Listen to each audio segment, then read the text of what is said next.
راديو إيرنا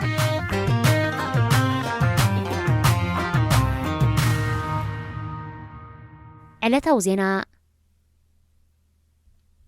إرترا أبتكاب عسران حدن كساب عسران كلتن ميازيا أبرياد استخايدة وعلى شمونتا هاجرات كأيه بحرن وشمت عدن تساتيفا أب كأيه بحري نويح جماجم بحري اتونن إرترا أو على الزوباك تركب زي نايم جمريايو أقدمو أب جبتن سعود عربنا أبستخايدة أبتقام التحوارن كأيه بحر زتوكرة تمساسالي وعلاتات كم زي تساتفات إفلات إرترا كاب تقدمو استخايدة وعلى تستقللت اللي يخون حجك تساتف استعدمت اللو بغنيات بزرزر أي تقلتن أبزناي رياد وعلا إرترا سودان جيبوتي صوماليا يمن سعود عرب جبتن يوردانوسن ترغيبا أبتو علان إرترا بموكال أما خاري بريزيدنت أتو يمان قبر أبن حلافي كتباو قديا تقدف أتو حقوس قبريوتن تساتفهم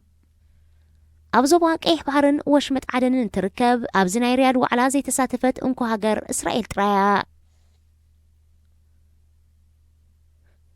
إيتوبيان فرنسان مقام حيل بحر إيتوبيان أبتقبار السقاقر اللو مدرخ بزملكت كم استزراربا دبلوماسيوي متشات راديو إيرنا حبيروم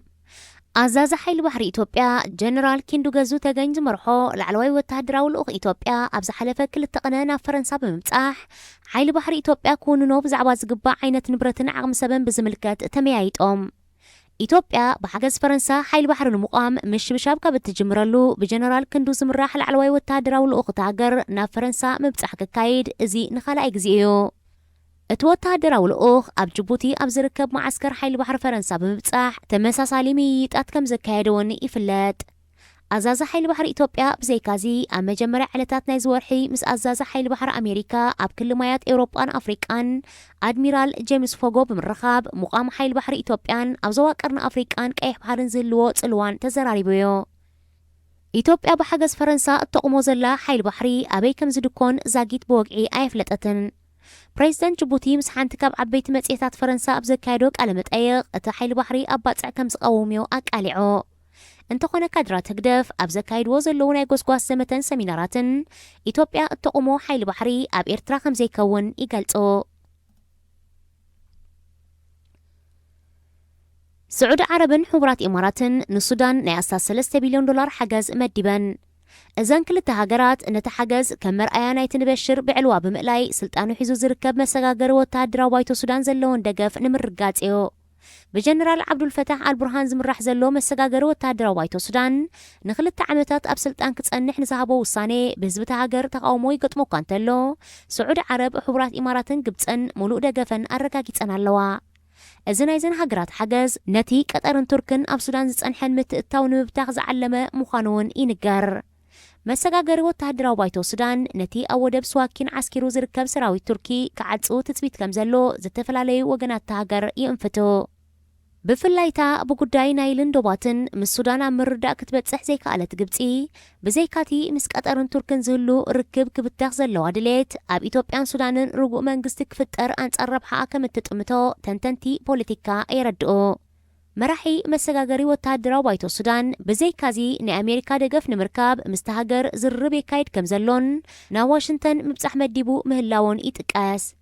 جنرال البرهان بزهبو مجلسي كونتات دحر من رجوعو سلطانهم بهزبن استمرت سيفيلاو منغست كركبو مخانوميو زملكت نسو بتوسخي بريزيدنت نبر عمر حسن البشر أما خاريو علي نافع علي مكتل بريزيدنت على عثمان تهازر كبوم نايك أربا مسارحة بريزيدنت أب سميناو تهاجر أبزركب بيت مأسرت كبار كمزلو الرقاقيتو أب منبر بيت بريزيدنت نبر بشر شوعة مليون يورو تحبيو 5 أنحاز تقصت جنرال كلهم بقبن زخصصو سبسلطان نافردك قربو مخانوم حبيرو زخبركم سمعتنا زينة أبسفت إمولا إرنا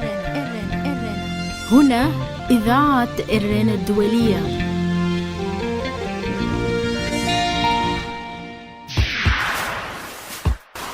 إرتران كبابيان معكنات زين عالم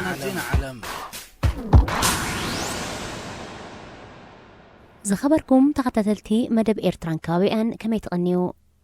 بوليتيكاوي نفاس كوروا بتنان زبانان هوخن تغيرني زلو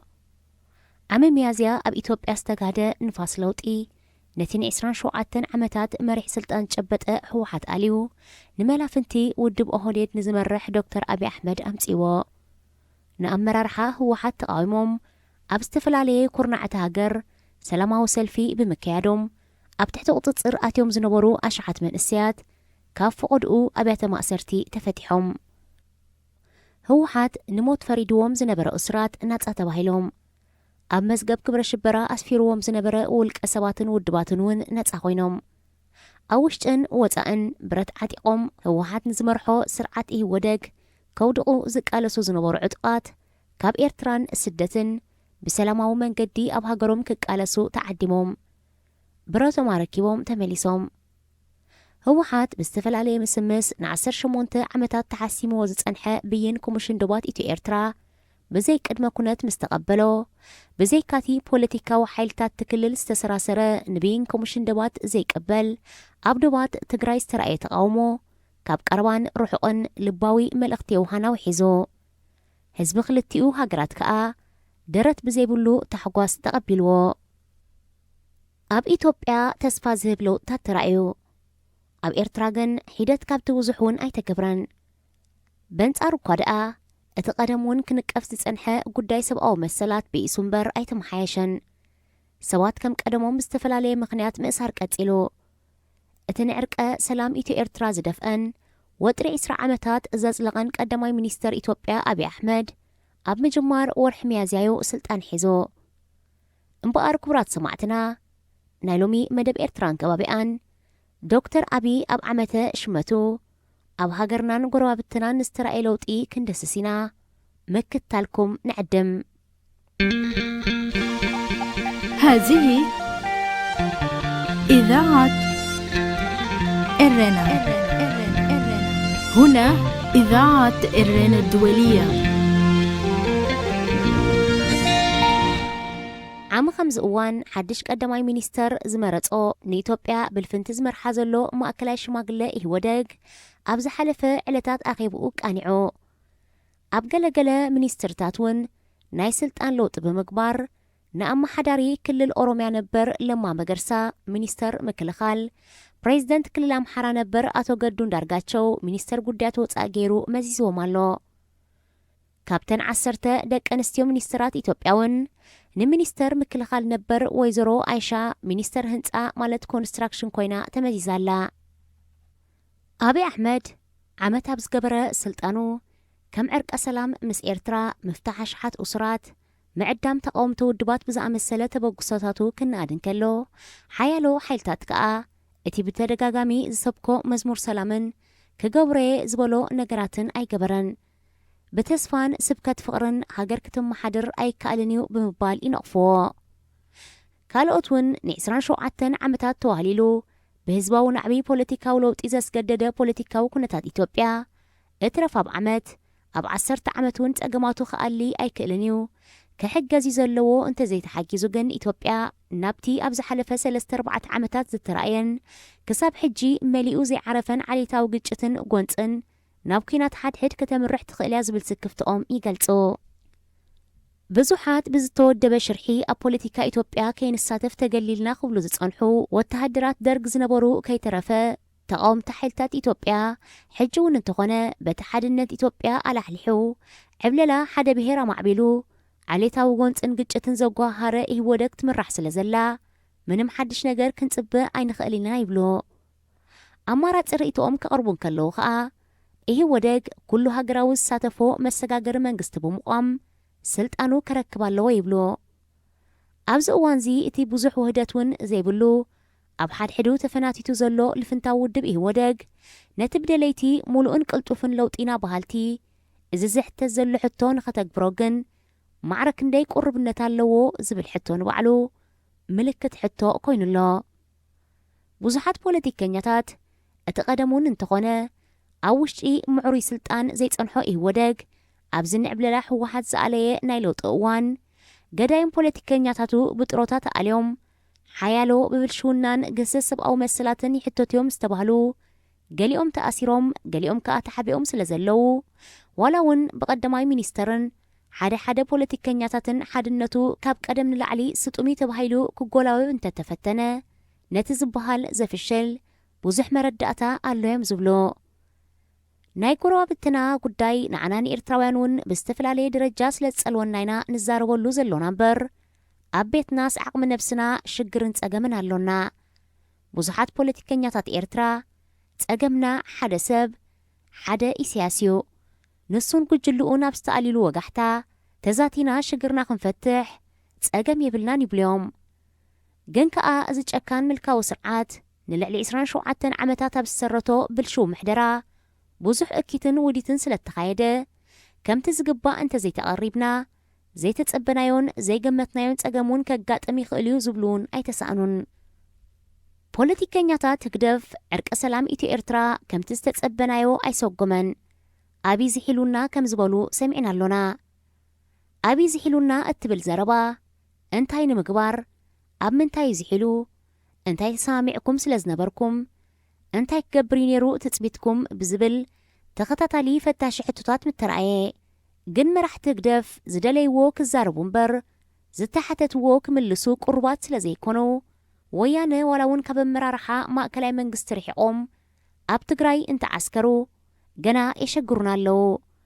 ኮምሽን ዶባ ዝበየነልና መሬት ብሓይሊ ሒዞም ኣለዉ ዝብል ስብከት ብምዝርጋሕ ኣብ ገሊኡ መሬትና ብሓይሊ ከነምልስ ክንዳለሎና ክሳብ ምባል ከም ዝበጽሑ ሓበሬታ ኣሎ እቲ ንመራሕቲ ህወሓት ጌም ኦቨር ድሕሪ ሕጂ ኣብቂዕኹም ኢኹም ብዘስምዕ ናይ ብድዐ ቃና ዝተጀመረ ዕርቀ ሰላም ኢትዮ ኤርትራ ንነዊሕ ኪሎ ሜትራት ምስ ዝዳወቦ ክልል ትግራይ ስለ ዘይተዓርቀ ካብ ንኣብዪ መኽሳስን ምውቃስን ካብ ቂምን ቅርሕንትን ወፂእካ ረጊእካን እሰኺንካን ብሕጋውን ዲፕሎማስያውን ኣገባብ ነቲ ዕርቀ ሰላም ምድጋፍ ዝሓሸ ምኾነ ዝብል ርእይቶ ብዙሓት ኣሎ በቲ ሓደ ሸነኽ እውን ኣብዪ ኣሕመድ ንብይን ኮሚሽን ዶባት ኢትዮ ኤርትራ ብዘይ ቅድመ ኩነት ከም እተቐበሎ ክገልጽ እንከሎ ክልላዊ መንግስቲ ትግራይ እውን ረጊኡን እሰኺኑን ንህዝቡ ክንዲዘረድእ ንህዝቢ ዶባት ባድመን ኢሮብን ኣለዓዒሉ ባድመ ከደት ማለት ሞት እዩ ኢሮብ ካብ ኤርትራ ተዓቢ ብማለት ብዝኾነ ሎጂክ ተቐባልነት ዘይብሉ መንግስቲ ይህወደግ ናይ መወዳእታን ቀያድን ብይን ንኽቕበል ፈቲዩን ረድዩን ዝኣተዎ ኣህጉራዊ ብይን ዶባት ንዝወሰኖ ብይን ምቅዋም ኣብ ህዝቢ ኤርትራ ኣሉታዊ ስምዒት ኣሕዲርዮ ስለ ዝኾነ ዕርቀ ሰላም ኢትዮ ኤርትራ ምስ ተኣወጀን ኢሳያስ ወያነ ጌም ኦቨር ምስ በለን ንትግራይ ኣግሊልካ ዝካየድ ዕርቀ ሰላም ዘላቒ ከም ዘይከውን ኣብ እዋኑ ተዘሪቡሉ እዩ ህዝቢ ኤርትራ መራሕቲ ኢትዮጵያ ኣብ ነዊሕ ዓመታት ህዝባውን መንግስታውን ትካላቱ ብፍላጥ ምስ ዘዕነወ ውልቀ መላኺ ኢሳያስ ዝግበር ዝኾነ ይኹን ውዕል ቅቡል ኣይኮነን ብማለት ብልኡላውነቶም ተሻቒሎም ካብ ዝተፈላለየ ኩርናዕ ዓለም ሎሚ ኣይንድመር ጽባሕ ኣይንድመር ብምባል እቲ ምስ ኣብዪ ዝግበር ስምምዕ ህዝቢ ዝፈልጦን ዝዓግበሉን ግሉጽ ንክኸውን ብቐጻሊ ክጽውዑ ጸኒሖም ኣለዉ እቲ ጸገም ግን ኣብ ዕርቀ ሰላም ኢትዮ ኤርትራ ጥራሕ ኣይኮነን ነቲ ለውጢ ዝመርሕ ዘሎ ቀዳማይ ሚኒስተር ኢትዮጵያ ብዙሕ ብድሆታት የጋጥመሎ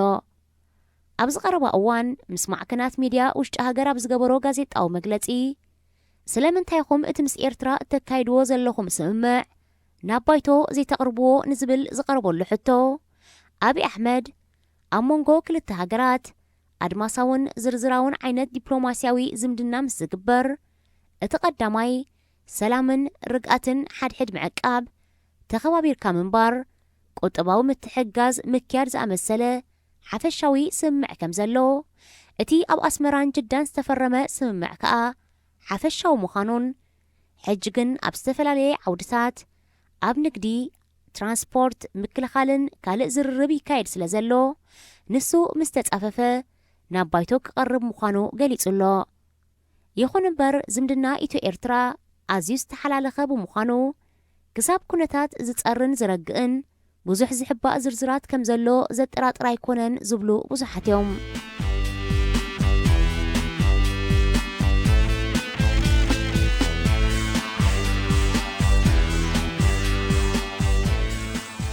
ኣብዪ ብዜጋታቱን ጋዜጠኛታትን ውሽጢ ሃገር ምስ ተሓተተ ሓባራዊ ኮሚሽን ክልቲአን ሃገራት ኣብ ነፍሲ ወከፍ ጽላት ብዝርዝር ምስ ተዘራረበ ናብ ባይቶ ከነቕርቦ ኢና ክብል ንዝሃቦ ምላሽ ኣብ ኤርትራኸ እንታይ ክግበር እዩ ዓይናይ ባይቶን ትካልንዩ ክካተዓሉን ከጽድቆን ዝብል ሕቶ ክለዓል ግድን እዩ ግን ከኣ ሃለዋት ቤትና ብዝርዝር ከም እንፈልጦ እትረፍ ንኸምዚ ዝኣመሰለ ዓበይቲ ሃገራዊ ጉዳያት ንኣሽቱ ጉዳያት እውን ክምልስ ዝኽእል ትካል የሎን ሃገራዊ ባይቶ ኤርትራ ድሕሪ ኣኼባ 2002 ብፍላጥ ካብ ዝፈርስን ዝብተንን ንድሓር ክሳብ ሕጂ ተኣኪቡ ኣይፈልጥን እዩ ዕርቀ ሰላም ኢትዮ ኤርትራ ካብ ዝእወጅ ካቢነ ሚኒስትራት ኤርትራ ሓንሳብን ንሒደት ሰዓታትን ጥራሕዩ ተኣኪቡ ንኹሉ ዛዕባታት እውን ብዝርዝር ኣይተዘርበሉን ምስ ዕርቀ ሰላም ኢትዮ ኤርትራ ባሕቲ መስከረም ንውሱን ኣዋርሕ ዝተኸፍተ ዶባት ዛላምበሳ ሰርሓን መስመር ራማ ክሳድ ዒቃን ንምንቅስቓስ ሰባትን ንብረትን ዝምልከት ሕጋዊ ስርዓት ንግዲ ክሳብ ዝተጻፈፈ ተባሂሉ ድሕሪ ኣስታት 3 ወርሒ ኣብ መወዳእታ ታሕሳስ 2018 ጀሚሩ ተዓጽዩ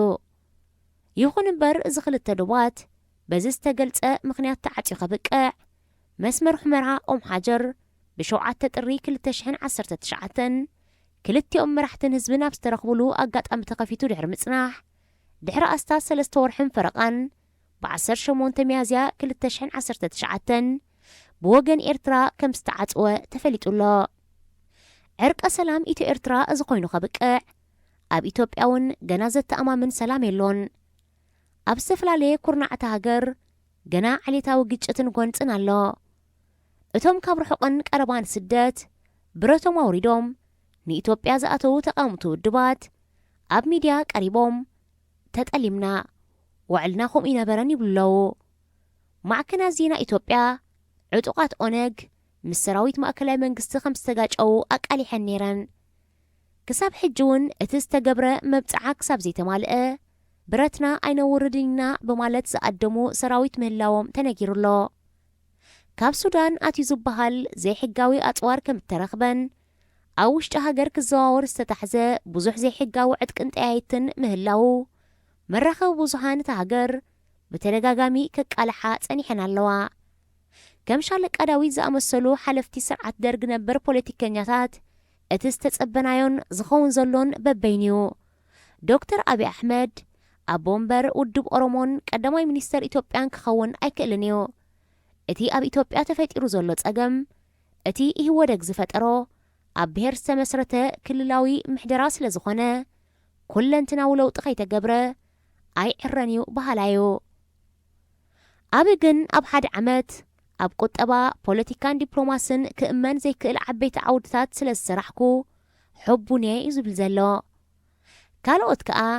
ዶክተር ኣብይ በቲ ቃል ዝኣተዎ ክመርሕ ስለ ዘይከኣለ እዛ ሃገር ናብ ሕንፍሽፍሽን ውድቀትን ቅድሚ ምኻዳ ኣይከኣልኩን ኢሉ ክእለ ዝሓሸዩ ዝብል ርእቶ ይህቡ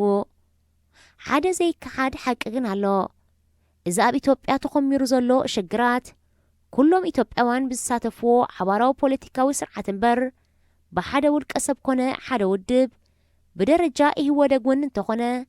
ክፍታሕ ዘይክእል ምዃን እዩ ብዙሓት ነዚ ኩንነት ብምጥቃስ ብልፍንቲ 4 ውድባት ዝቆመ ኢህወደግ ሕጂ ድሕሪ ለውጢ ብርኡይ ተኸፋፊሉ ክልላዊ ኣጀንዱ እምበር ሓባራዊ ኢትዮጵያዊ ፖለቲካ ኣየካይድን እዩ ዘሎ ክብሉን ከለዉ ኣብይ ኣሕመድ ከዓ ኢህወደግ ከም ቀደሙ ስጡም እዩ ዘሎ ብምባል ቀደም እውን ኢህወደግ እቲ ኣብ ሓድሕዱ ብዕምቆት ዝራረበሉ ጉዳይ ንግዳም ስለ ዘይውፅኦ እምበር ኣብ ጉዳይ ሃገር ብዕምቆት ከም ዝካታዕ ተዛሪቦ እቶም ካልኦት ግን ኢህወደግ ዝምርሓሉ ሕገ መንግስቲ ክሳብ ዘይተቐየረ ኣብ ኢትዮጵያ ዘተኣማምን ሰላምን ምርጋእን ክመጽእ ኣይክእልን እዩ ይብሎ ኣብይ ኣሕመድ ስጥመትን ጥዕናን ኢህወደግ ከብርህ ምስተሓተተ ከም ቀደሙ ጽኑዕ ምህላው ብምሕባር እቲ ውድብ ብህዝቢ ዝተመርጸ ምዃኑን ሕጂ ከዓ ብዓቕምን ኣተሓሳስባን ስለ ዝዓበየን ስለ ዝማዕበለን እቲ ቀደም ኣብ ውሽጡ ዝሕዞ ዝነበረ ነገር ብዘይፍርሕን ስግኣትን ናብ ህዝቢ የውፅኦ ስለ ዘሎዩ ሕጂ ዝደኸመን ዝላሕልሕን ዝመስል ዘሎ ክብል ምላሽ ይብሉ እንተኾነ ኣብ ክልል ትግራይ ብዓንቀጽ 39 ሕገ መንግስቲ ፌደራሊዝም ክንግንጸል ንኽእል ኢና ዝብል ስምዒት ኣብ ዝሰራሰረሉ ዘሎ ተሃዋሲ እዋን ኢህወደግ ምስ ሙሉእ ጥዕኑ እዩ ዘሎ ምባሉ ትንፈር እምበር ጤልያ ካብ ምባል ኣይፍለኒ ይብሎ እዚ ን27 ዓመታት ብዝፈጸሞ ጌጋታት ልቢ ህዝቢ ዘሰንበረ ብስማዊ ልፍንቲ ዝመርሕ ዘሎ ኢህወደግ ነዛ ሕጂ 107 ሕጋውያን ፖለቲካዊ ፓርቲታት ዘለዋ ብዓሌታዊ ወጥሪ ዝተኸፋፈለት ኢትዮጵያ ኣሕቢሩ ክገዝኣን ከም መሓድራን ኣይክእልን እዩ። ነፍሲ ወከፍ ክልልን ውድብን ብክልልን ዞብኡን እምበር ብምልእቲ ኢትዮጵያ ስለ ዘይሓስብ ኣብቲ ሃገር ዝኽሰት ቅልውላው ንኤርትራውን ክልክመና ይኽእል ይብሉ ተኸታተልቲ ፖለቲካዊ ኩነታት እዚ ኸባቢ። እቲ ትማሊ ኣብ ሚኒስትርታት ጉዳያት ወፃእን ምክልኻልን ዝተገብረ ናይ ሚኒስትራት ለውጥን እቲ ንልፍንቲ ውድባት ዝመርሕ ዘሎ ቀዳማ ሚኒስተር ወተሃደራዊ ስልጣን ንምድልዳል ንመራሒ ክልል ኦሮምያ ለማ መገርሳ ከም ሚኒስተር ምክልኻል ምሻሙ ንቕልውላው እቲ ስርዓት ዘንጸባርቕ ይብሉ። ስለ ዝኾነ ኸኣዮም ደለይቲ ሰላምን ርግኣትን እቲ ዞባ ንፋስ ጎረባብትና እንተስ ንሰናይ እንተስ ንግናይ ብቐረባ ክጸልወና ስለ ዝኽእል ናይ ኢትዮጵያ ንኢትዮጵያ ናይ ሱዳን ንሱዳን እዩ ክበሃል ስለ ዘይክእል ነፍሲ ወከፍ ኤርትራዊ እቲ ብቐዳምነት ዘገድሶ ጉዳይ ሃገሩ እኳ እንተኾነ ጉዳይ ጎረባብቱ ብቐረባ ክከታተሎ ኣገዳሲ እዩ። ሬድዮ ኤረና ናጻ ድምፂ ኤርትራውያን ሬድዮ ኤረና ናጻ ድምፂ ኤርትራውያን ኤርትራ ናይ መን ትኹን? ናትና ናይቶም ንጹሃን ደቃዶ ወይስ ናይቶም ሰብ ገበን? ታደሰ ኺዳነ በርሚንግሃም إرنا هنا إذاعة إرنا الدولية.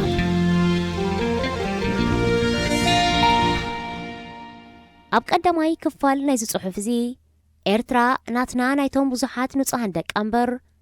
ናይቶም ቀጻልነት ስልጣኖም ካብ ዝብተን ህዝብን ድንስቲ ሃገርን ዝጽበዩ ጉጅለ ገበንኛታት ከም ዘይኮነተ ከብረፈቲነ ኣብዚ ናይ ሎሚ ጽሑፈይ ከዓ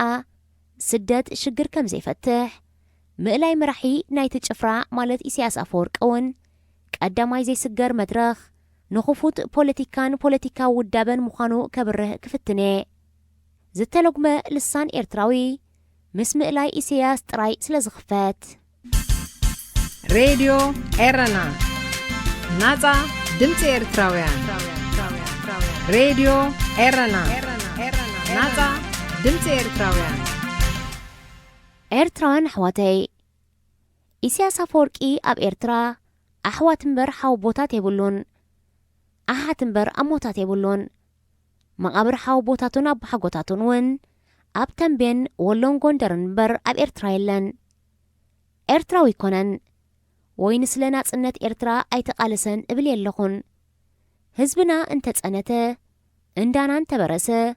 ንዕኡ ከም ዘይዓጦ ንምግላጼ ካብ ኤርትራ ዝፈናቐል ቤተሰብ ዝድኮንን ዝብተንን ዓሌት የብሉን ነዚ ዝፈለጡ ዓበይቲ ዓዲ ኣብቲ ቅዋም ንምጽዳቕ ዝግበር ዝነበረ ክትዕ ፕሬዚደንት ኮይኑ ኤርትራ ዝመርሕ ሰብ ብሸነኻ ኣቦኡ ክሳብ ሻድሻይ ወለድኡ ወደባት ምዃኑ ከነጽር ኣለዎ ዝብል ርእቶ ዘቕረቡ ዓበይቲ ሰባት ነይሮም እዮም። እዛ ርእቶ እዚኣ ንዕኡ እውን ኣብ ቅርሕንቲ ከም ዘእተወቶ ይዝረብ እዩ። ከምዚ ዓይነት ርእቶ ኣብዛ ናይ ሎሚ ዝተወሳሰበ ሕብረተሰብ ዝቕመጠላ ዘይተተኣማምን ዝሰርሕ ቅዋም ዘይብላ መግዛእቲ እምበር መንግስታዊ ኣሰራርሓ ርያ ዘይትፈልጥ ሓዳስ ሃገር ግን ትሑት ግምት ዝውሃቦ ትዕዝብቲ ኣይነበረን። ነዊሕ ዝኸይድ ናይ ትውልዲ ሓረግ ዝውንን ውልቀ ሰብ ምሒር እንተጨከነ ኣብ ዘመድን ኣዝማድን ክበጽሕ ከሎ ኣብ ዓሌቱን ቤተሰቡን ክበጽሕ ከሎ ዘረባ ዓበይቲ ክሰምዕን ሰኸኽ ክብልን ጭካኒኡን ገበናቱን ደረት ክልዎን እዩ ካብ ዝብል ሓሳብ ዝነቅል መስለኒ። ኢሳያስ ግን ኣብ ኤርትራ ሰኸኽ ዘብሎ ዝተዘርግሐ ናይ ትውልዲ ሓረግ የብሉን። ንዓና ንኤርትራውያን ግን ሃገርና ገዲፍና ሃፂልና ከም እንስደድ ይገብረና ኣሎ። እዚ ሕጂ ከም መፍትሒ ግዝያዊ ሽግር ንኸዶ ዘሎና ስደት ግን ኣባና ጥራይ ዘይኮነ በሰላታቱ ኣብ ደቅናን ደቂ ደቅናን ከይተረፈ ዘይሃስስ ስምብራት ክህልወዮ ንሕና ሓሲርና ንደቅና እውን ሕስረት ነውርሶም ኣሎና። ኣብዚ ኩነታት እዚ ብዛዕባ ህልው ዓለማዊ ኩነታት ስደት ቁሩብ እንተተዛረብኩ ጽቡቕ መስለኒ። ሎሚ ዓለማዊ ኩነታት ተለዊጡ ጸቢብ ሃገራውነትን ናይ መበቆልን መንነትን ሕቶ እናዓበየ ዝኸደሉ ዘሎ እዋን እዩ። ምስ ምግፋሕ ቁጠባዊ ፍልልይ ኣብ መንጎ ርኹባትን ድኻታትን ሃገራት ኣብ መራኸቢታት ዘሎ ስሉጥ ቴክኖሎጂ ብቕልጡፍ ስለ ዝዓበ ህዝቢ ብዓለም ደረጃ ዝሓሸዩ ናብ ዝብሎ ቦታን ዝሓሻየን ናብ ዝበለን ሃገራትን ብሚልዮናት ክስደድ ንሪኦ ኣሎና። ተቐበልቲ ሃገራት ከዓ ነቲ ሓድሽ ናይ ስደት ተርእዮ ከም ወራር ኣንበጣ ክርእዮን ብማዕዶ ክዓክቶኦን ጀሚረን። ሓደስትን ዝመፁ ጥራይ ዘይኮነ ነቶም ነዊሕ ዝተቐመጡን ከይተረፈ ዝኾነ ምኽንያት እናፈጠራ ብለይቲ ከካብ ገዝኦም እናኣረያ ብሰላሕ መላሕ ናብ መቦቆል ዓዶም ክጥረዙ ጸኒሖም። ንኣብነት ኣብዚ ኣነ ዝነብረላ ዘለኹ ዓዲ እንግሊዝ ነቶም ኣብ 1950ታትን 60ታትን ካብተን ጉዙኣት እንግሊዝ ዝነበራ ሃገራት ብንእስነቶም ምስ ወለዶም ዝመፁ እሞ ነዚ ሃገር ከም ዓዶም ወሲዶም ንመዋእሎም ዝተቐመጡ ሰባት እቲ ጉዳይ ኣብ ባይቶ ናይዚ ሃገር በፂሑ ደው ክሳብ ዝብል ሓለፍቲ ውሽጣዊ ጉዳያት ናይዚ ሃገር ብኣሽሓት ብስውር ክጥርዝዎም ጸኒሖም። ጉዳይ ናይቶም ን50 ወይ 60 ዓመታት ዝተቐመጡ ሰባት ኣብኡ እኳ እንተብቅዐ ሚኒስትሪ ውሽጣዊ ጉዳያት ዓዲ እንግሊዝ ከም ታርጌት ኣቐሚጡ ንለይቲ 69 ሰባት ክጥርዝ ምጽንሑን ላዕለዋይ ቤት ፍርዲ ደው ከም ዘበሎን ኣብዚ ዝሓለፈ ቁሩብ መዓልታት ብዜና ሰሚዕና ኣሎና። ብዓቢኡ ከዓ ምምራጽ ዶናልድ ትራምፕ ኣብ ኣሜሪካን ሕቶ ምውፃእ ዓባይ ብሪጣንያ ካብ ሕብረት ኤውሮጳን ክልቲኡ ጽልእ ስደተኛታት ዘስዓቦ ናይ ህዝቢ ቁጥዐ ምዃኑ ብዙሓት ምሁራት ጽሒፎም ኣለዉ።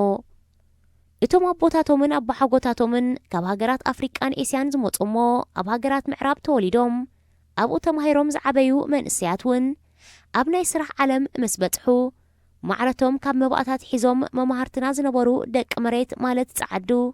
ክንስራዕ ኣይከኣልናን ክብሉ የማርሮ። ብዙሓት ኣብ ሓሽን ስርቅን ክኣትዉ ከለዉ ገለ ከዓ ናይ ተስፋ ምቑራጽ ስጉምቲ ብምውሳድ ኣብዚ ብዘመናዊ ግብረ ሽበራ ዝፍለጥ ኣዕናዊ ስራሕ ተዋፊሮም ሓደ ኣብነት ናይዚ እዚ ብሰላማዊ ጥሩፍነት ማለት ኢስላሚክ ራዲካሊዝም ዝፍለጥ ግብረ ሽበራ እዩ። እቶም ኣብ ሃገራት ምዕራብ ዝዓበዩ መንእስያት ኣመንቲ ምስልምና ከም ምርኣያ ቅብፀትን ተስፋ ምቑራጽን ኣብተን ብኣልቃዒዳ ዝፍለጣ ውድባት ክዓስሉን ነቶም ነቦታቶም ዕቑባ ዝሃቡ ጸዓዱ ኣብ ዓድኹም ማዕሪኹም ክንከውን እንተዘይክኢልና መሬትናን ሓመድናን ኣይትረግጹን ኢኹም ዝዓይነቱ ዝመስል ኣብ ብዙሓት ሃገራት ዓረብ ክሃድንዎም ተዓዚብና። ነዚ ንምግባር ብሓባር ክጠምረና ይኽእል ኢሎም ዘቐመጥዎ ስነ ሓሳብ ከዓ ንሃይማኖት ምስልምና እዩ። በዚ ከኣዮም ብዙሓት ምሁራት ምዕራብ ነቲ ጥሩፍ ምንቅስቓስ ራዲካላይዜሽን ኦፍ ኢስላም ዝበልዎ ቃል ንቓሉ ምስልምና ዘይኮነ እቶም ዝተምሃሩ ውልቀ ሰባት እዮም ነቲ ሃይማኖት ናብ ጥሩፍነት ዝቕይርዎ ወይ ከዓ ከም መፍደይ ሕነ ቅብፀቶም ዝጥቀሙሉ ዘለዉ ማለት እዩ። ብሓቂ እውን ኩሎም ዞም ኣብ ኣሜሪካን ኤውሮጳን ዓብዮም ንጥሩፍነት ዘሰወዱ መንእስያት ኣብ ባሕሪ ናይቲ ምዕራባዊ ሊበራላዊ ዓለም ዝህቦ ጸጋታት ዝዓበዩ ነቲ ሃይማኖት ብዕምቆት ዘይፈልጥዎ ካብ ቅዱስ ቁርኣን ዘድልዮም ጥቕስታት በቦትቂሎም ብስም ምስልምና ቅርሕንቶም ንምውፃእ ዝጥቀሙሉ ዘለዉ እዩ። ሕሉፍ ሓሊፎም ካብ ክቱር ጽልኢ ምዕራባዊ ስልጣኔ ነቲ ካብ ቅድሚ ኣሽሓት ዓመታታት ሒዙ ኣብ ዒራቕን ሶርያን ዝጸንሐ ዓበይቲ ሃገራውን ዓለማውን ቅርስታት ኣዕንዮም ናይ ባዕሎም ሕልማዊ እስላማዊ ስርዓት ክተኽሉ ዘይፈተኑ ይኮኑን። ብዙሓት ካብቶም ኣብ ዒራቕን ሶርያን ክዋግኡ ዝጸንሑ ከዓ ስደት ኣቦሓጎታቶም ዘይጠቕሞም እኳ ደኣ ተመሊሶም ናብ ዕንወትን ጥሩፍነትን ዝኣተወዮም። እዚ መብዛሕትና ከም መፍትሒ ግዝያዊ ሽግር እንወስዶ ዘሎና ስደት እምበኣር ንወለዶታት ዝኸይድ ክንሰግሮ ዘይንኽእል ጸገም ከም ዘለዎ ክንፈልጥ ይግባእ። በዚ ኸኣየ ስደተኛታት እናተባሃልና ካብ እንነብር ኣብ ዓድና ሽግርና ፈቲሕና ደቂ መሬት ኮይንና እንንበር ዝብል ዘለኹ إرنا هنا إذاعة إرنا الدولية.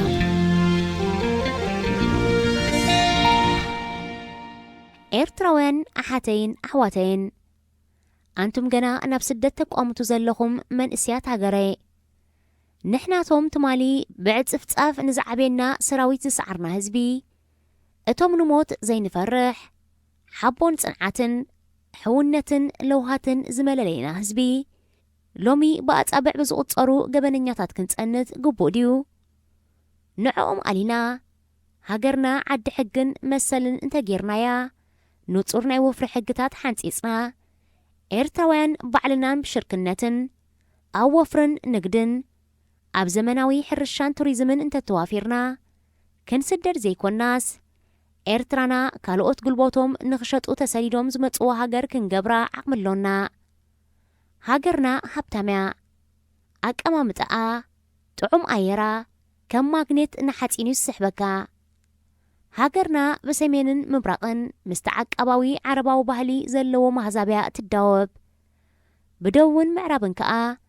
ምስቲ ሊበራላዊ ኣፍሪቃዊ ባህሊ ዝውንን ኣፍሪቃዊ ህዝቢ ኣብቲ ካብ ቀውራ ክሳብ ራስ ዱሜራ ዝዝርጋሕ ነዊሕን ጽሩይን ገማግም ባሕርና ዓበይቲ ሆቴላት ሰሪሕና ነዚ ክልቲኡ ኣህዛብን ክልቲኡ ባህልን ከነራኽቦን ነቲ ኣብ ዓዱ ዝተነፍጎ ኣብኡ ክንቀርበሉን ብሰላም መጺኡ ብሰላም ተሓጒሱ ዓዱ ከም ዝምለስ ክንገብሮን ተኽኢልና ካብ ባሕርና ገንዘብ ክንሓልብ ኢና ንዘለውና ውሓይዝ ዓጺና ኣሕምልትን ፍረታትን ስጋን እንቃቑሖን መዓርን ጠስምን ቀሪብና ኣጋይሽና ክንዕንግል እንተኽኢልና ባዕልና ክንሰርሕ ዘይኮነስ ሰባት እናስራሕና እንነብረሉ ኩነታት ክንፈጥር ዓቕምን ሃብትን ኣሎና መሬትና ዘይተመዝመዘ ድንግል ምስ ብዝሒ ህዝብና ክነጻጸር ከሎ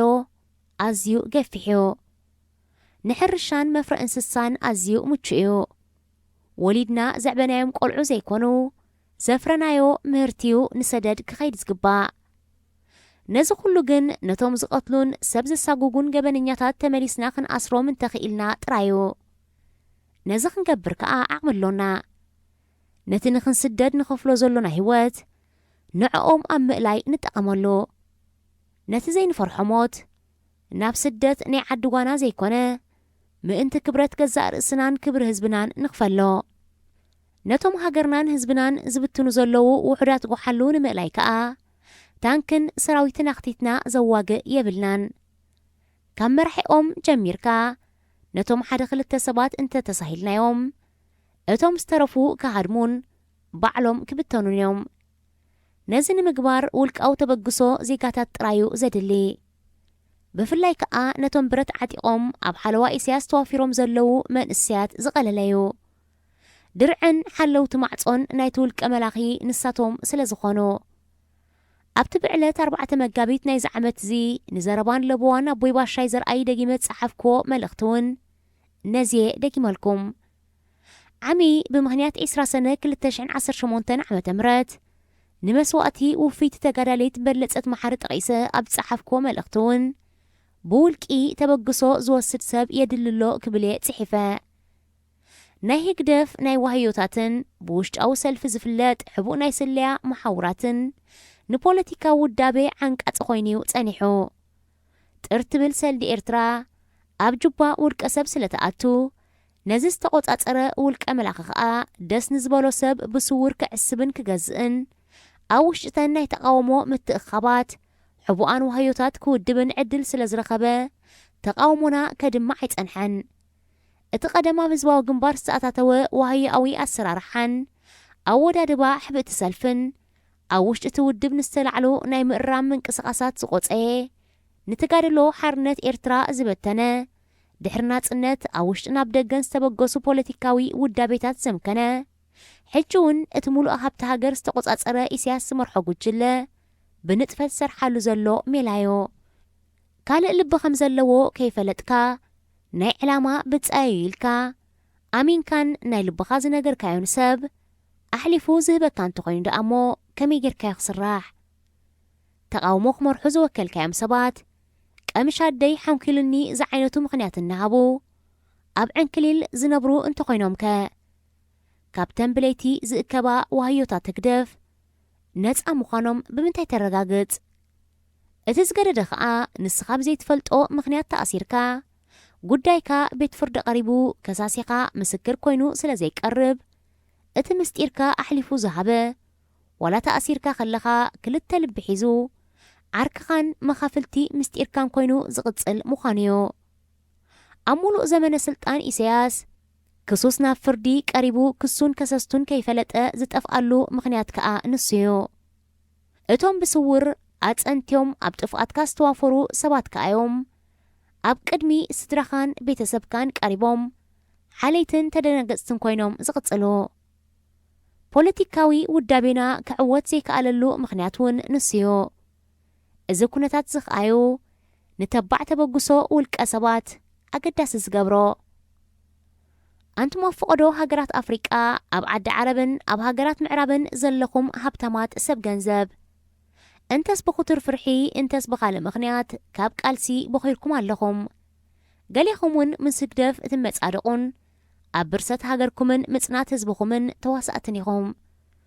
ሎሚ እጃምኩም እተበርክትሉ እዋን እዩ ህግደፍ ንኹሉ ፖለቲካዊ ውዳቤታት ዝብትን ዘሎ ገንዘብ ስለ ዘለዎ ጥራዮ እቶም ኣፍቐዶ ሃገራት በብውልቂ ብመሸንጎጋ ምስግደፍ ንቆራቆስ ዘሎና ኣሕዋትኩም ኮፊልና ክንዝቲ ካብ ዘይከኣልናሉ ምኽንያት ሓደ ዋሕዲ ገንዘብ እዩ ሰሚናራት ክንውድብ ኣዳራሻት ክንካረ ገንዘብ የድልዩና እዩ ንናይ ህግደፍ ፕሮፓጋንዳ ብሚድያ ክብድሁ ሬድዮን ቴሌቪዥንን ዝጥቀሙ ውልቀ ሰባትን ማሕበራትን እውን ገንዘብ የድልዮም እዩ መብዛሕትኡ ኸኣ ካብቲ ልዑል ወኒ ዘለዎ ብትሑት ኣታዊታት ዝነብር ኤርትራዊው ክምወል ጸኒሑ ሕጂ ግን በቲ ዝጥዕም መንገዲ ንፖለቲካዊ ተቃውሞ ዝውዕል ገንዘብ ምስላዕ ከድልየኩም እዩ ኣብ መደምደምታ ክብሎ ዝደሊ ኤርትራውያን ንዘመናት ተሰዲድና ካብ ስደት ግን ክብረትና ጥፊእናን ሓሲርናን እምበር ዘምጻእናዮ ፍታሕ የሎን ምድሪ ቤትና እሾኽ ምስ ተዘርኦውን ሃዲምና ኣብ ምህዳምና ካብ ሓደ ሃገር ናብ ካልእ ሃገር ክንሰግር ክንብል ተቐቲልናን ሓሲርናን ተዋሪድናን እምበር ጸገብና ብህድማ ይተፈትሐን ተኹላ ኣብ ገዛ ኸኣትዩ ደቂኻ ክቐትልን ክብትኖምን ተጀሚሩ ንግዚኡ ካብቲ ገዛ ክትወፅእ ትግደድ ትኸውን ተመሊስካ ኣጸናቲኻን ኣጽኒዕካን ነቲ ተኹላ ቀቲልካ ገዛኻ ትምለስን ዝተበላሸወ ጋዕገልጠም ተጽርን እምበር ገዛኻ ገዲፍካ ንሓዋሩ ኣይጥፋእን እዩ እቲ ዓንደ ገመል ዝተኸልካሉ ገንዘብካ ጨሓቢልካ ኣቑሑ ገዛ ዝመላእካዮ ዝተወለድካሉን ዝወለድካሉን ገዛ ናትካ እምበር ናይቲ ዓማፅን ቀታልን ተኹላ ስለ ዘይኮነ እሞ ኣብ ውሽጥን ኣብ ደገን ኣብ ርሑቕን ቀረባን ዘለኹም ኤርትራውያን ኣሕዋትን ኣሓትን ነቲ ኣብ ገዛና ተኸይጡ ዝቐትለናን ዘሳግጎናን ዘብርሰናን ዘሎ ተኹላ ካብ ገዛና ኣባሪርና ገዛና ንምለሰሉ እዋን ሕጂ እዩ ዓዓቕምና ንግበር ጸጸርና ንደርቢ ሬድዮ ኤረና ናጻ ድምፂ ኤርትራውያን ነቶም ብረት ዓጢቖም ዘለዉ ኤርትራውያን እውን ዝብለሎኒ ኣንቶም ብረት ዓጢቕኩም ነቲ ተኹላ ትሕልው ዘለኹም ኣሕዋትናን ደቅናን ንሕና እምበር ንሱ ናትኩም ኣይኮነን ንዓኹምን ኣይክገድፈኩምን እዩ ኣፈሙዝ ብረትኩም ኣብ ክንዲ ናባና ናብ ኣሕዋትኩም ናብኡ ናብቲ እንዳኹም ዘብረሰ ህዝብኹም ዝቐተለ በይንኹም ዘትረፈኩም ናይ ብሓቂ ኣባይኩም ኣቕንዕዎ ኣንታ ብረት ሒዝካ ካብ ደቅኻን ወለድኻን ተፈሊኻ ብዘይግቡእ ዕረፍቲ ኣብ ፍቐዶ በረኻታትን ባሕሪ ኤርትራን ከርተት ትብል ዘለኻ ኤርትራዊ ወተሃደር ኣብ ጥቓ ኢሳያስ ክትቀርብ ዕድል ከም ዘይብልካ እንፈልጥ ኢና ነታ ህይወት ከፊልካ ክትዕቅባ ከርተት ትብለላ ዘለኻ ሃገር ዘብረሱ ኢሳያስን ጉጅሉን እዮም ብፍቓድ ኢሳያስ ኮነ ብኻልእ ናብ ባሕርን ምድርን ኤርትራ ተንከስ ዝብል ዘይ ኤርትራዊ ወተሃደር ከም ዘይህሉ ምግባር ግን ስራሕካዮ ኣንቱም ንመንግስታዊ ትእዛዛት ከም ዘለዎ ተተግብሩን መንእስያት ደቅኹም ተጋፍዑን ዘለኹም ላዕለዎትን ታሕተዎትን መኮንናት ኤርትራ ስራሕኩም ሉላውነት ሃገር ምኽባር እዩ ኩሉ እቲ ሃገር ክከላኸል ዝግብኦ መንእሰይ ገዲፍኩም ይኸይድ ኣሎ ንመን ሒዝኩም ዳኢኹም ሃገር ክትሕልው ስራሕ ወተሃደር ትእዛዝ መንግስቲ ምፍጻም እኳ እንተኾነ መራሕ መንግስቲ ባዕሉ ጀጋኑ ዝኣስር ዝቐትል ህዝቢ ዝብትን ዘሳጉግ ብዓቢኡ ኸኣል ሉላውነት ሃገር ኣብ ዋጋ ዕዳጋ ዘእቱ እንተኾይኑ ኸኣ ትእዛዛቱ ምፍጻም ማለት እናፈለጥካ ኣብ ልዕሊ ህዝብኻን ሃገርካን ገበን ምፍጻም ማለት እዩ ቀዳሞት ጸላእትኹም እምበኣር እቶም ብሕቆ ዝሃርሙ ብቓጻ ዝጨውዩ ኢሳያስን ጉጅሉን እዮም ንዕኦም ግሒፍኩም ድልዱል ሃገራዊ ሰራዊት ክትሃንጹ ዘለኩም ምቹ ዕድል ሕጂ እሞ ተጠቀሙሉ ኣንቱም ኣብ ስለያን ጸጥታን ትነጥፉ ተራን መኮንናት ኤርትራን ነታ ሃገር ዝዕኑ ህዝቢ ዝርምስ ዘሎ ገበነኛ መዕቃብ ወይ ኣብ መቕተሊ ቦታ ከም ዝኣቱ ምግባር ስራሕኩም እዩ እንሆ ከዓ ምስ ህዝብኩም እትውግኑሉን ንሃገርኩም ትሰርሕሉ እዋን በፂሕሎ ሰራዊት ምክልኻል ኤርትራ ብሓፈሻ ምክልኻል ትካላዊ ኣሰራርሓ ክህልወዩ ዝግባእ መሰልን ጉብእን ነፍሲ ወከፍ ወተሃደር ኮነ መኮንን ብሕጊ ክንጸሪ ዘለዎ በንጻሩ ኢሳያስ ዝበሃል ሰብ እንተደልዩ ክወግኣኩም ደስ እንተይልዎ ክዓርቀኩም ስለምንታይ ዕድል ዝወሃቦ ሰብ ብባህሪኡ ክቡር እዩ ንስኻትኩም እውን ሰባት ኢኹም ንሕጊ እምበር ንውልቀ ሰብ ክትእዘዙ ክሳብ መዓስ ኣንቱም ትማል ብዕንፀይትን ፋይበርን ብዝተሰርሓ ጀላቡ ዘመናዊ ሚሳይላት ንዝዓጠቓ ዓበይቲ መራኸቢ ኩናት ዝሰዓርኩም ሓይሊ ባሕሪ ኤርትራ ኣለኹም ዶ ብሓቂ ድዩ እቲ ዝሰዓርኩሞ ሓይሊ ባሕሪ ተሞኽልዩ ብሕጓ ክምለስ ኣንቱም ትማሊ ናዱ ዝኸለስኩም ፈንቅል ዝፈንቀልኩም ኣብ ኣስመራ 100,000 ሰራዊት ዝማረኽኩም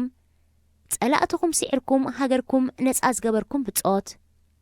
ኣለኹም ዶ ካንዲ ህዝብና በሪሱ ሃገርና ብዋዛ ፈዛዛ ክትጠፍእ ኣንቱም ኣብ ዓዲ ኋላ ክሳድ ዓዲ በጊዖ ጸላእትኩም ከም ስጋ በጊዕ ዝጎዛዘኹም ሓርበኛታት የለኹም እንዲኹም ኣንቱም ፍቓድ ሓለፍትኩም ከይተጸበኹም ምሳይ ዝምክት ኣብዚኣ ደው ይበል ጸላኢ ንዓና ቀቲሉ ሬሳና ረጊጹ ይሕለፍ ብህይወት ከሎና ግን ዘበቲልኩም ኣብ ክሳድ ዓቐብ ተሪኻ ዓጊትኩም ሬሳታቱ ከም እንዳእቲ ጸፍጺፍኩም ታሪኽ ዝሰራሕኩም ጀጋኑ ኣብያ ኣለኹም ክሳራታቱ ምጽዋር ዝሰኣነ ጸላኢ ኣባይትን ትካላትን ክዕኑ ኣረጋውያንን ቆልዑ ሰበይትን ክቐትል ኣይነፍቅድን ኢና ዝበልኩም ሓርበኛታት ባዕዲ እሞ ከይትደናገሩ ኢሳያስ መህደም እትኾኖ ሄሊኮፕተር ቀሪቡ ንሓለፍትኩም ክሃድሙ ንስኹም ከተዝልቑ ዝኣዘዘ ከዳዕ መራሒ ኣይፋልናን ኣብዚኣ ንመውት እምበር ወደብናስ ኣይነድፍርን ኢልኩም ብናይ ገዛእ ርእስኹም ተወፋይነት ዓሰብ ዘድሓንኩም ኣባላት ምክልኻል ኤርትራ እታ ትማል ህይወት ከፊልኩም ዘድሓንኩምማ ወደብሲ መጻወት ጓኖት ኮይና ብሓቂ ድዩ እቲ ትማሊ ብሓይሊ ዘይሰለጦ ሰራዊት ንኢሳያስ ሸሒጡ ስልጣን ኣብርሃም ወዱ ውሑስ ክገብረሉ ቃል ኣትዩ ናብ ባሕርና ክምለስ ሓይልታት ምክልኻል ብጠቕላላ ኤርትራ ሉላዊት ሃገር ኮይና ከም እትነብር ምግባር ስራሕካዮ ካብ ደገ ይበገስ ካብ ውሽጢ ንኤርትራዊ ሃገራውነት ዝጻረር ንናይ ሃገርና ሉላውነት ኣዋጋ ዕዳጋ ዘእቱ ሓይሊ ናትካ ኣይኮነን ከልግስ ጥራይ ከኣዩ ዘለዎ መንእስያት ዕቑር ሓይሊ ምክልኻል እዮም መንእስያት ዝሃደምዋ ኣብ ልዕሊ መንእስያታ እተባጩ ሃገር ዝከላኸለላ ሓይሊ ክህልዋ ዘይሕሰብ እዩ ኣንቱም ትማል ደም ከፊልኩም ሃገር ዘውሓስኩም ኣባላትን ሓለፍትን ምክልኻል ሎሚ እውን ከም ትማል ድሕነት ሃገር ኣብ ኢድኩም እዩ ዘሎ ነቶም ትማሊ ስንኩላን ዝቐዘፉ ንዓበይቲ ሃገራውያን መራሕትና ብሓሶት ብኽድዓት ከሲሶም ናብ ጎዳጉዲ ዝደርበዩ ንኤርትራና ዝደነሱ ንህዝብና ዝበተኑ ሰብ ገበን ከድዓትን ተንበርከኽትን ንሳቶም ምንባሮም ካብ ዝኾነ እዋን ንላዕሊ ነጺሩሎ እሞ ኤርትራ ሃገርና ናይ መን ትኹን ናይ ህዝባዶ ናይቶም ከድዓት መልሲ ካባኹም ካብቶም ብረት ተሓንጊጥኩም ዘለኹም ኣባላት ምክልኻል ካባኹም ካብቶም ዋልታ ሃገር ንጽበየሎና ኤርትራዊ መንእሰይ ኩሉ ኤርትራዊ ዜጋ ኣብ ዝሃለወ ይሃሉ ክብሩን ክብሩ ሃገሩን ክመልስ ንለውጢ ክዓስል ይግባእ ሬድዮ ኤረና ናጻ ድምፂ ኤርትራውያን ሬድዮ ኤረና ናጻ ድምፂ ኤርትራውያን